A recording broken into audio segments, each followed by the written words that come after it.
کا کوئی معاملہ تھا کہ کسی صاحب کو کوئی برین کا مسئلہ ہوا، برین ٹیومر تھا شاید، تو وہ کسی کے پاس علاج کے لیے چلے گئے، کوئی عامل ہوں گے جاہل قسم کے، اور ان سے جا کر پوچھا تو انہوں نے کہا کہ اس کا علاج یہ ہے کہ تم کسی عورت سے زنا کرو، اور زنا کے طریقے بھی بتائے کہ اس طرح مخصوص طریقے سے کرو گے تو تمہارا علاج ہو جائے گا۔ اس نے لکھا یہ ہے کہ میں پھر کسی ایک صاحب علم شخص کے پاس گیا، اس نے لفظ مفتی لکھا ہے، چلے اب میں نے عرض کر ہی دیا، تو میں ایک مفتی صاحب کے پاس گیا اور ان سے جا کے مسئلہ معلوم کیا کہ وہ اس طرح کہہ رہا ہے، تو انہوں نے کہا کہ علاج کے لیے اس طرح کا عمل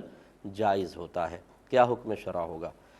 دیکھیں یہ بالکل شیطانیت کی ترویج اور ترقی کے لیے کیا گیا ایک عمل ہے، اور ایسے مقام پر شیطان کو آنے کی ضرورت نہیں جہاں اس قسم کے لوگ بیٹھے ہوں کہ کسی کو زنا کی ترغیبیں دے رہے ہوں۔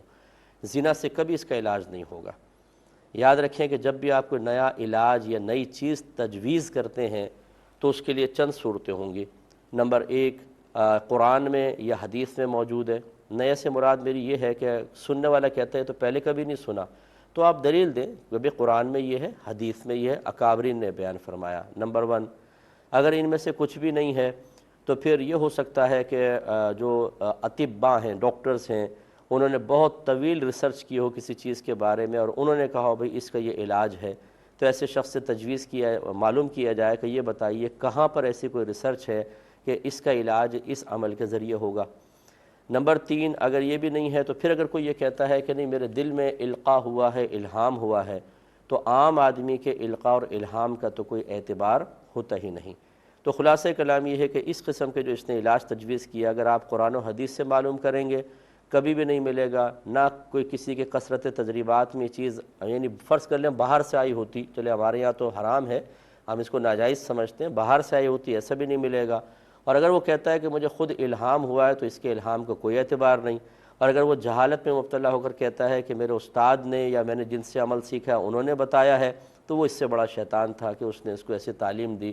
اور یہ کنفرم ہے، میں یقین سے کہتا ہوں کہ کوئی مفتی صاحب، کوئی عالم دین ادنا سا علم رکھنے والا بھی اس طرح کے معاملے کی تائید نہیں کر سکتا۔ آپ جس کے پاس گئے آپ نے ایسی کسی شخص کے معروف ہونے کی بنا پر اس سے مسئلہ معلوم کر لیا، اسے کچھ بھی نہیں آتا۔ خلاصہ کلام یہ ہے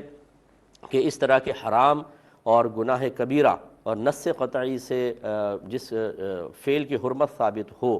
اسے معاذ اللہ علاج کے لیے تجویز کرنا، یہ کسی مطلب صحیح العقیدہ اور کامل مسلمان کا کام نہیں ہو سکتا، شیطان کا کام ہو سکتا ہے، یہ ہرگز نہیں کرنا چاہیے۔ ایک